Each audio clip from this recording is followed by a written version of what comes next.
most YouTubers. I'll focus on more positive notes to keep this peaceful and entertaining. So sit back and relax. You can even close your eyes and try to sleep. Today, we're talking about The Legend of Zelda, A Link Between Worlds. I grew up with the Nintendo 64, and for a long time, Ocarina of Time was my favorite game. To this day, I still love The Legend of Zelda, and I've played almost every game in the franchise. With that experience, my opinion is that A Link Between Worlds is one of the most overlooked titles. It's not underrated. Those who've played it agree that it is an excellent game. Sadly, being a 2D handheld on the 3DS and a kind of remake or sequel to Link to the Past, it didn't sell as well as the console heavy hitters.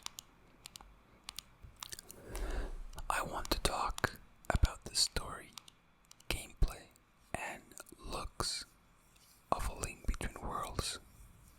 And if you haven't played it yet, hopefully I managed to convince you to get a 3DS or 2DS and play it.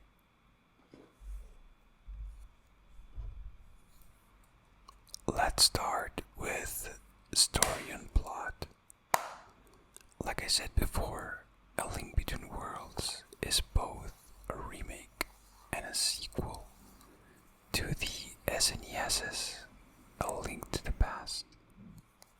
Many years after the events of A Link to the Past, the same Hyrule that was once threatened by the return of Ganon now faces a new villain. A strange wizard named Yuga is kidnapping people around Hyrule and trapping them inside paintings. And Princess Zelda is targeted as one of his victims. You know the drill. Link is called as the chosen hero of legend who will need to wield the Master Sword and slay all evil. In many ways, this game follows a lot of standards of the franchise, but it also introduces some quirks of its own.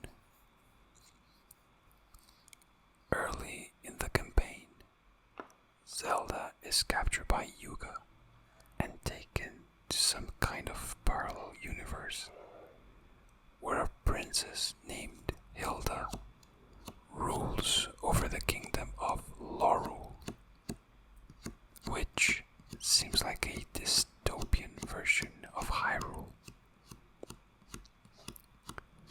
This is where A Link Between Worlds starts showing some interesting and unique story elements.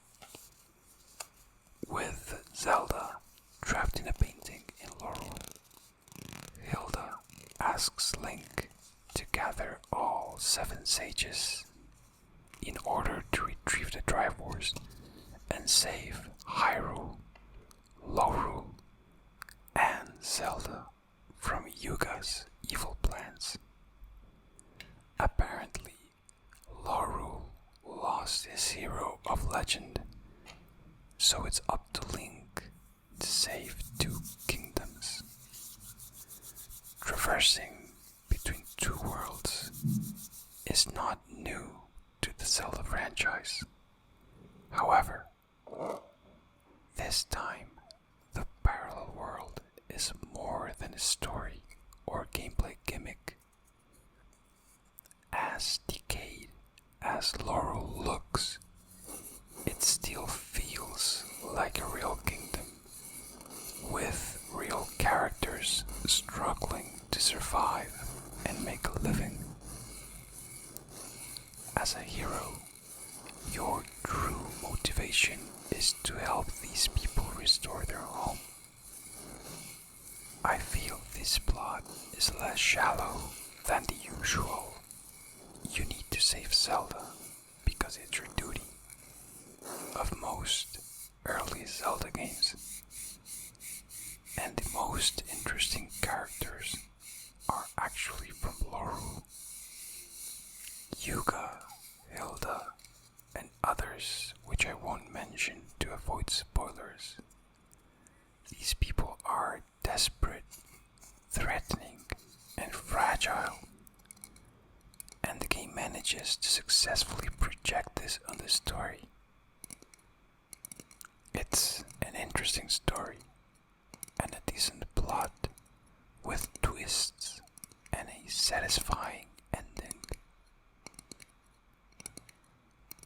Now, let's talk about the gameplay and presentation. I feel this game is the culmination of a bunch of learnings taken from the Zelda games that were released since A Link to the Past. The combat is very similar to previous 2D Zelda games, only much smoother and responsive. Sometimes 2D games have trouble dealing with depth perception. In this case, A Link Between Worlds nails this with a very well designed engine made specially for a top-down view on 3D spaces and models. And there are a few elements taken straight from other titles to enhance immersion. The best example is the Chamber of Sages. Whenever you free a sage, Link is transported to the magical realm where the sages rest, just like in Ocarina of Time. As a kid, I remember this being so cool. Receiving advice from characters I rescued, letting me know I'm the real deal. It makes beating a dungeon much more exciting and rewarding. As I said before, A Link Between Worlds is also a form of A Link to the Past remake. Both games share literally the same world map with very similar dungeons and bosses. But of course, everything looks much more crisper and colorful here.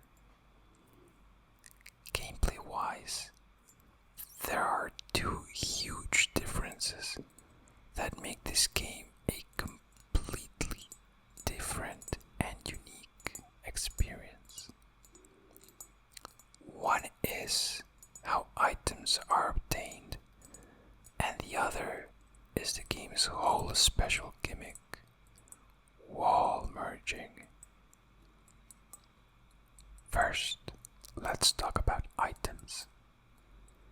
Instead of the classic dungeon items found on chests, there's an item rental system, which basically means you have access to almost every item right away, as long as you can pay for them.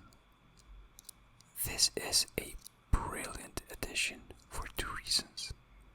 First, it breaks the strict linear nature of item-locked dungeons, allowing you to explore dungeons in almost whatever order you feel like. And second, it gives rupees and game over screens a meaningful purpose, because every time you get a game over screen, you lose all rented items and you'll have to pay for them again. Or if you gather enough money, you can eventually purchase items permanently, meaning you will want to keep your rupees around. Now let's address the elephant in the room, wall merging.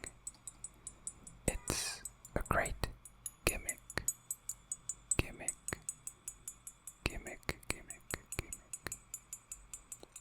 Early in the game, Link acquires the ability to merge into walls as a live painting and move around. This ability is essential for puzzle solving and exploration, and it is as simple to use as getting close to a wall and pressing the A button.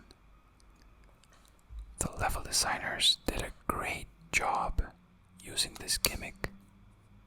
It feels so organic, snappy, and engaging, and it's just very fun to use.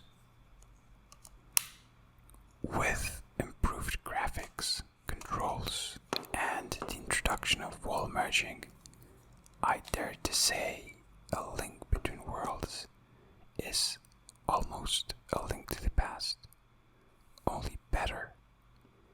It has everything A Link to the Past has to offer, and more.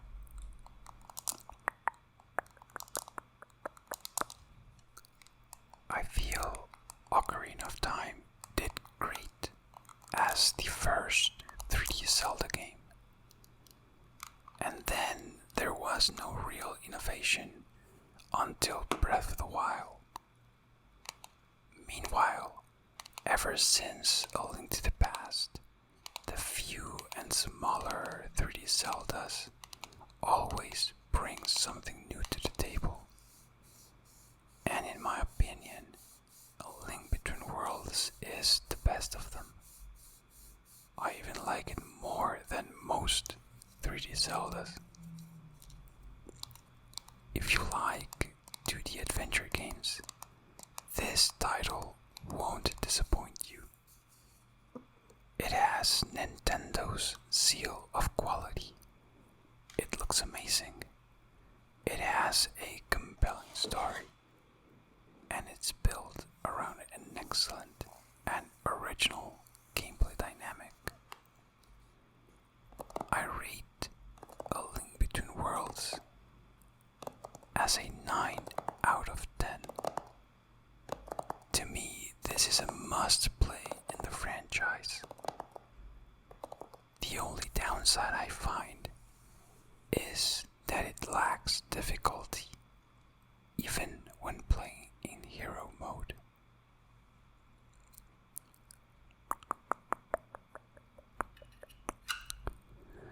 I really hope you enjoyed this review and had a chance to relax.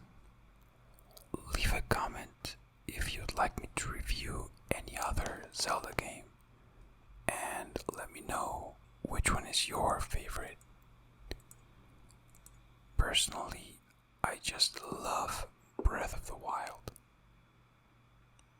Please subscribe if you like what I'm doing, and feel free to suggest any piece of media you'd like me to talk about.